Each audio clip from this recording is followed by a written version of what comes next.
Salut à tous, je suis très heureux de vous retrouver pour évoquer le prix d'Amérique Races The Turf Qualif 5. C'est le prix de Bourgogne et c'est une préparatoire toujours très prisée, très attendue. Course ouverte cette année, beaucoup de possibilités, on a plein de choses à se dire. C'est parti, on fait le papier.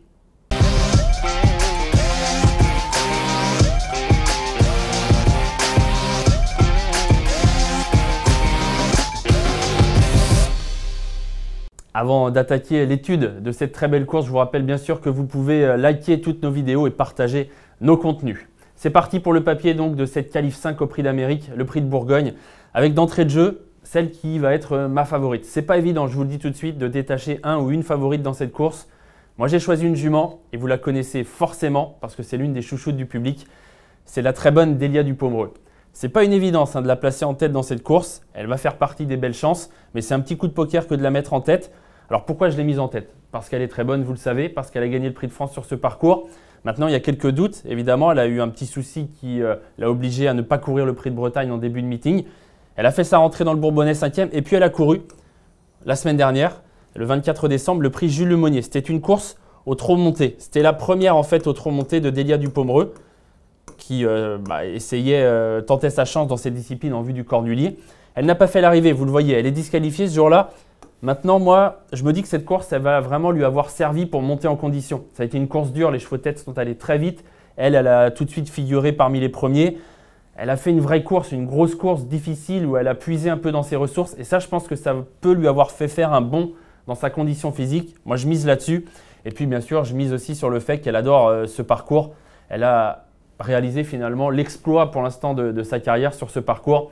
Une victoire de prestige dans le Prix de France en début d'année, devant FaceTime Bourbon. Pour le plaisir d'ailleurs, on va revoir cette ligne droite assez incroyable. D'ailleurs, presque un an après, on la revoit et on se demande toujours comment Delia du Pomereux a pu venir chercher FaceTime Bourbon qui avait fait la différence. La course était pliée.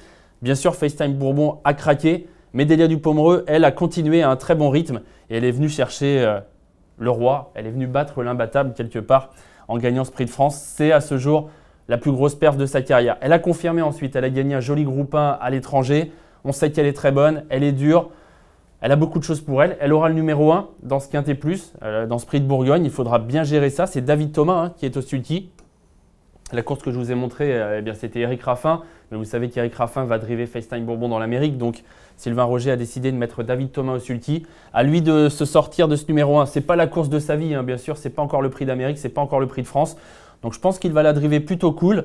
Il va essayer de bien démarrer, à mon avis. Il va essayer de bien démarrer. Il y a des chevaux de vitesse qui vont partir plus vite. Il va se ranger dans le dos des premiers. J'espère ensuite un déroulement de course favorable. Il faudra avoir de la chance parce qu'il faudra espérer avoir les bons dos, ne pas se retrouver enfermé. Mais si le parcours est limpide, elle a trotté moins de 10 l'an passé dans le Prix de France. Elle est très bonne et je pense qu'elle peut gagner cette Qualif 5, le Prix de Bourgogne. Alors l'opposition à Delia du Pomereux, elle est notamment constituée de Vivid Wysas, qui porte la même casaque, celle d'Antonio Soma, que FaceTime Bourbon, qui va être drivé d'ailleurs par monsieur le driver de FaceTime Bourbon et surtout monsieur record en 2021 du nombre de victoires en une année au sulky et au trot monté, puisque c'était un challenge combiné. Eric Raffin, bref, tout ça pour dire qu'il est drivé par un top driver, Vivid Wysas, il n'y a pas de souci là-dessus. Cheval qu'on connaît bien en France. Il gagne souvent à Cagnes, que ce soit le 1600 mètres de l'été ou celui du mois de mars, le critérium de vitesse. Et puis, on se souvient aussi d'une très belle perf, et ça, je trouve que c'était intéressant de se la remémorer, dans le Prix de Bourgogne l'an passé. Prix de Bourgogne, il y a un an, FaceTime Bourbon était présent, il gagnait, ça avait été une drôle de course. Vivid Wysas, excellent deuxième. Delia du Pomereux, qui sera donc ma favorite cette année, troisième. Davidson Dupont, qui faisait une vraie course ce jour-là en vue de l'Amérique, quatrième. Vous voyez qu'il y avait d'autres chevaux qui participaient à cette course qui seront présents dimanche dans le Prix de Bourgogne. On va revoir ensemble cette phase finale. Vous allez voir que Vivid Wysas avait fait vraiment une perf magnifique. Ça montre aussi qu'il est capable à Vincennes de réussir, notamment sur les tracés de vitesse. C'est un vrai spécialiste des tracés de vitesse. Davidson Dupont, FaceTime Bourbon, les meilleurs ennemis quelque part, étaient aux prises. Et Vivid Wysas se décale, il a vu la bonne course. Delia du Pomereux est là. Et vous allez voir que pour finir, il va y avoir très peu d'écart entre FaceTime Bourbon, Vivid Wysas et Delia du Pomereux. Donc je pense que ces deux-là, Vivid et Delia, peuvent de nouveau être tout près dimanche, d'autant que FaceTime Bourbon n'est pas présent, ce qui est tout de même une bonne nouvelle, je dirais, pour ceux qui seront au départ du Prix de Bourgogne. Donc Vivid Wysas, voilà, avec Eric Raffin, numéro un peu en dehors, il va falloir bien gérer. C'est pas un drame le numéro 7, mais mine de rien, ça va sûrement obliger Eric Raffin à être un peu offensif en début de parcours. Donc il faudra là encore bien gérer cet effort, notamment dans la descente.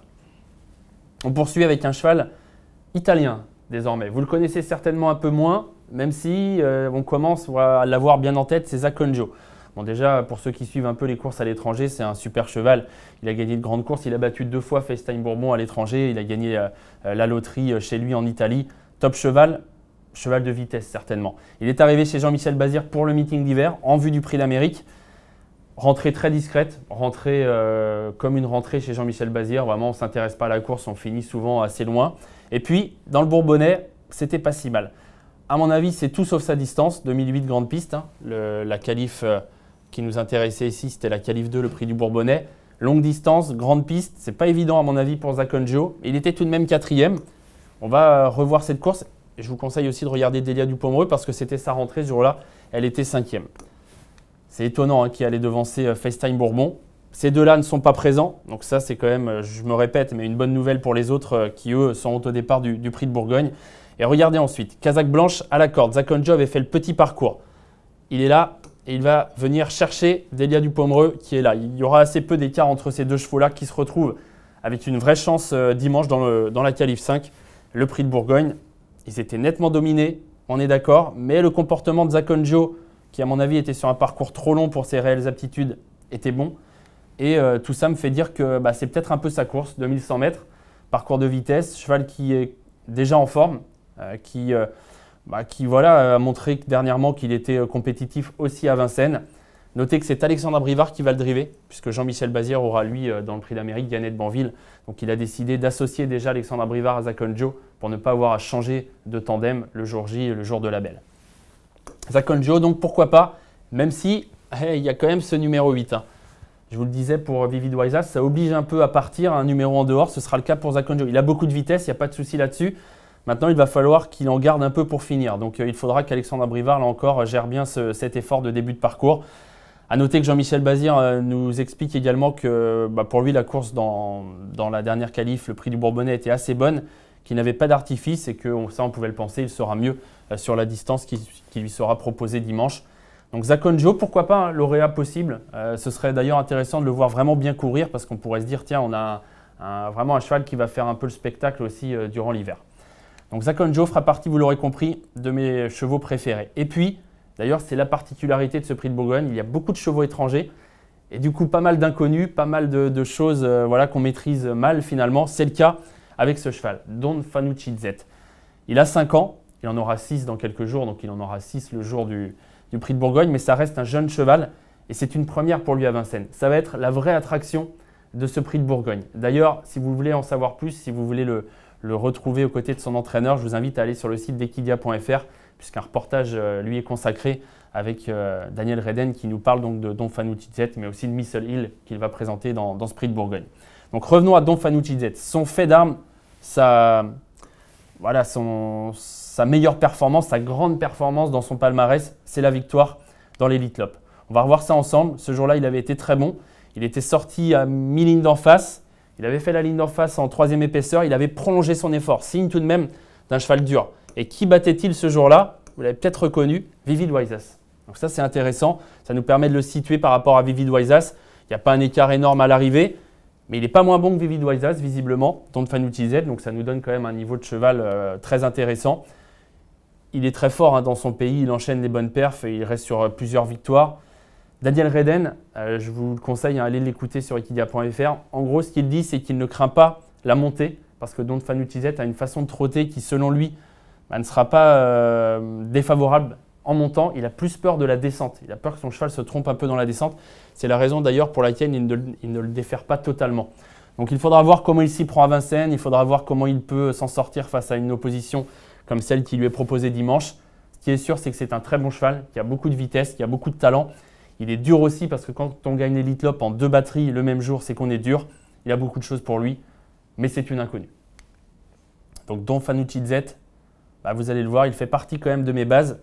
Mes bases, la super Delia Dupomereux, Don Fanucci Z, même si c'est risqué hein, parce qu'il y a des inconnus, mais c'est un super cheval. S'il venait à gagner, ce ne serait pas une grosse surprise. Maintenant, c'est quand même voilà, une découverte pour lui, donc il Il y a pas mal de choses nouvelles à appréhender pour son entourage. Vivid Waisas, il devrait faire l'arrivée. Il n'a pas couru, on ne l'a pas dit d'ailleurs tout à l'heure, depuis 2 mois. Ce n'est pas forcément un avantage évidemment, mais c'est un cheval qui a parfois couru en ayant un intervalle assez similaire entre 2 courses. Il avait notamment, par exemple, en début d'année, gagné le critérium de vitesse en ayant 1 mois et demi d'écart avec sa course précédente. Donc visiblement, il court bien frais, il doit faire l'arrivée. Et puis Zakonjo, qui, je vous l'ai dit tout à l'heure, a quand même pas mal d'atouts, même s'il aura le numéro 8. Donc voilà pour les points d'appui que j'ai choisis dans ce quintet. C'est très risqué, je vous le dis tout de suite, de prendre 4 bases dans ce quintet-là parce qu'il est très ouvert. Pourquoi j'ai pris 4 bases? Parce qu'il y a beaucoup de possibilités également derrière. Donc le fait de prendre 4 bases, ça me permet d'élargir ensuite et de leur associer plusieurs chevaux pour un montant qui reste raisonnable, si je puis dire. On enchaîne avec justement ceux que je vais leur associer. Et avant de passer en revue un petit peu les différents partants, je voulais vous parler un peu plus longuement de Guderipré parce que lui aussi sera l'une des attractions de la course. Absent depuis le mois d'avril, Guderipré. Il aurait pu courir le prix du Bourbonnais et finalement il a été déclaré pas vraiment non partant, mais il a été retiré de la liste, tout simplement désengagé, donc il n'a pas couru le prix du Bourbonnais. On avait pu avoir Fabrice Soulois qui m'avait expliqué qu'il estimait que son cheval était bien, mais pas encore à 100%. Donc il me disait, voilà, Guderipré c'est un champion, je ne veux pas dévaloriser un cheval comme ça. Si je cours Guderipré, c'est pour être prêt tout de suite, pour être dans le coup. Et il me disait déjà le jour du Bourbonnais ou un petit peu avant, il sera vraiment mieux le jour du prix de Bourgogne. Ça me laisse un petit peu de temps pour le préparer. Et quand il va faire sa rentrée, il sera bien. Donc c'est sûr qu'il est bien, Guderipré, sinon il ne serait pas présent. Maintenant, on a tous envie de voir où il en est exactement. Parce que rappelons tout de même que Guderipré, ce n'est pas n'importe qui. Guderipré, c'est le 3e du prix d'Amérique de l'année dernière, derrière Festijn Bourbon et Davidson Dupont, devant Delia Dupomereux et Bayakeno. C'est le meilleur cheval de sa génération. Il a beaucoup de classe, beaucoup de talent. Maintenant, 2e ligne, course de rentrée. Il y a des inconnus, il y a des choses un peu contre lui, je dirais. Mais en condition physique, Fabrice Soulois nous a assuré que son cheval était bien pour faire une belle rentrée. Ce n'est pas un cheval qui va faire une rentrée qui va finir dernier. En principe, il va être compétitif tout de suite.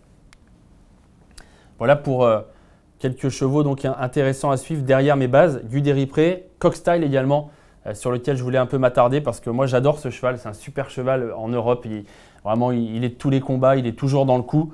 À Vincennes, on le connaît beaucoup moins. Il vient de faire une course très correcte dans le prix Jean Dumouche. Il rendait 25 mètres à un cheval comme Élite Beaufour, c'est pas un cadeau.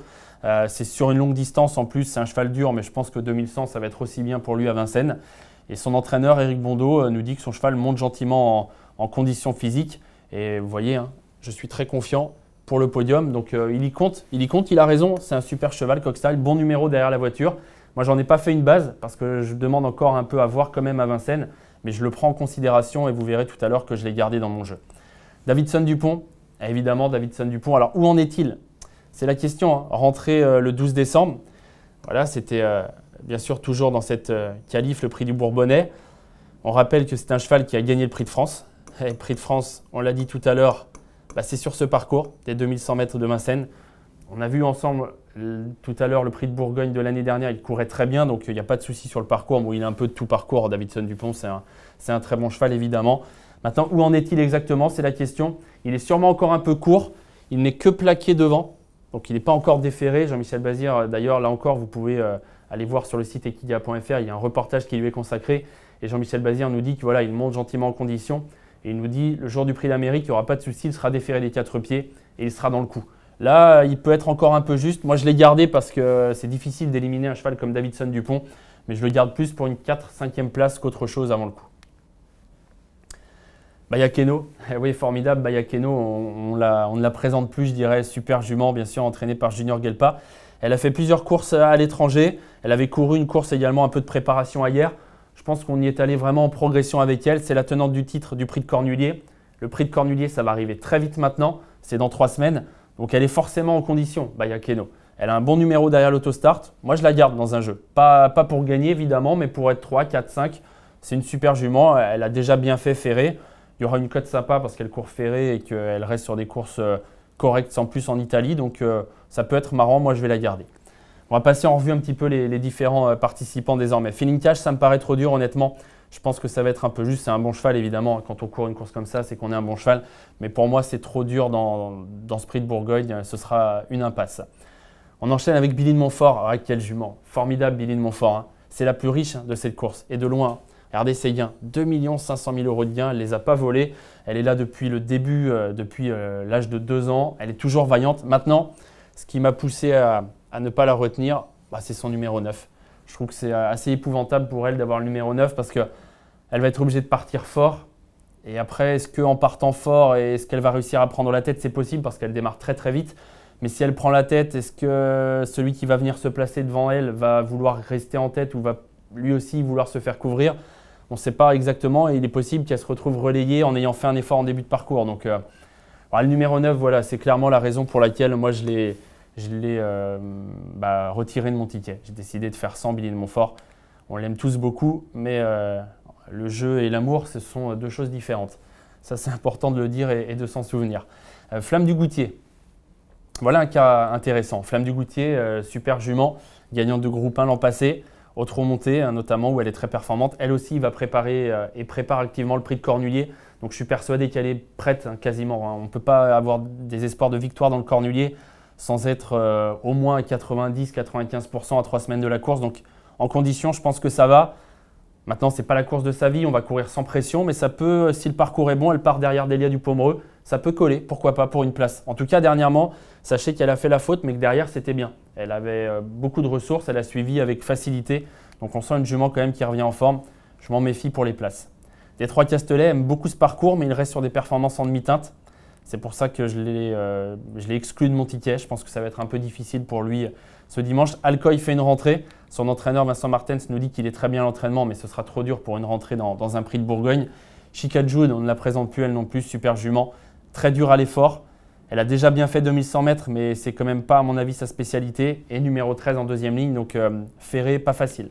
À mon avis, pas facile pour Chica Jude. Violetto Jet. Il y a du pour, il y a du contre. Il a fait la faute dernièrement, numéro compliqué. Allez, pour une 5e place, pourquoi pas, mais mieux, moi, ça me paraît compliqué. Feliciano, très bien la dernière fois. Très bien derrière Élite Beaufour. Vous verrez tout à l'heure que je ne l'ai pas gardé, c'est mon regret. Honnêtement, on ne peut pas tous les garder, c'est mon regret. Maintenant, il a le 16. Petite particularité, c'est Andrea Gugginati. Gugginati qui va driver Feliciano, un très bon driver italien qui collabore régulièrement avec Philippe Allaire en Italie. David Thomas, le pilote attitré de Feliciano, est retenu au sulky de Delia Dupomereux. Il a fait le choix logiquement de Delia Dupomereux. Et du coup, Philippe Allaire a appelé le pilote italien Andrea Gugginati pour driver Feliciano, qui a une chance. Mais bon, numéro 16, il faudra quand même compter sur un bon parcours. Point d'interrogation avec Missile Hill. Même entraînement que Don Fanucci Z, c'est-à-dire celui de Daniel Reden. Super cheval, moins bon que Don Fanucci Z, attention. Mais il a des titres, c'est un bon cheval. Björn Goop au sulky, numéro 17. Pourquoi pas une surprise. Vous savez, souvent dans ce genre de course, il y a une surprise qui se glisse à l'arrivée. Pourquoi pas Missile Hill. Et puis Frisbee Dame, on connaît la vitesse de base de ce cheval. Maintenant, numéro 18, pas facile. Pas facile avec le numéro 18 pour le cheval entraîné par Richard Westering. On les a tous passés en revue. On a nos 4 bases. Je vais vous dire maintenant qui sont mes associés. Cockstyle, j'aime beaucoup, super cheval. Maintenant, à Vincennes, on manque de références, donc on ne peut pas en faire une base non plus. Davidson Dupont pour une 4-5e place. Bayakeno pour une place à Bellecote. Et puis un peu plus loin, hop, Flamme du Goutier. Si elle a le bon parcours, en espérant qu'elle puisse garder le dos de Delia Dupomereux, pourquoi pas. Guderi Pré qui fait sa rentrée, mais Fabrice Soulois nous l'a dit, quand il fera sa rentrée, il sera prêt. Donc il est certainement en bonne condition. Et puis j'ai tenté un truc avec Missile Hill. Alors tenter un truc, ça veut dire qu'on renonce aussi à d'autres chevaux, notamment pour ma part à Feliciano, qui sera mon regret. Mais voilà, il faut essayer des cotes, il faut tenter de faire rentrer un petit peu de chevaux inattendus dans cette combinaison. Pourquoi pas Missile Hill avec Björn Goop, c'est quand même un très bon cheval. Voilà pour donc mon quintet. Je vais vous montrer maintenant mon ordre de préférence. Delia Dupomereux, je vous l'ai dit, sera ma favorite. Don Fanucci Z ensuite. Pourquoi pas pour une première à Vincennes. Vivid Waisas, je pense qu'il va faire l'arrivée. Et Zakonjo, numéro 8. Je l'aurais mis plus haut s'il avait eu un numéro 3-4. Je pense que je l'aurais peut-être même mis en tête. Là, j'ai un peu peur du numéro 8. Donc, il faudra voir comment Alexandre Abrivard réussit à se sortir de ce numéro en dehors. Et puis, mes associés. Voilà, je vous en ai parlé tout à l'heure. Ça nous fait 4 bases, 6 associés. À taux plein, un quintet à 12 €. Quintet très ouvert. J'espère que vous serez inspirés. J'espère que vous avez pris du plaisir à suivre cette vidéo. Je vous souhaite bien sûr bon jeu à toutes et à tous.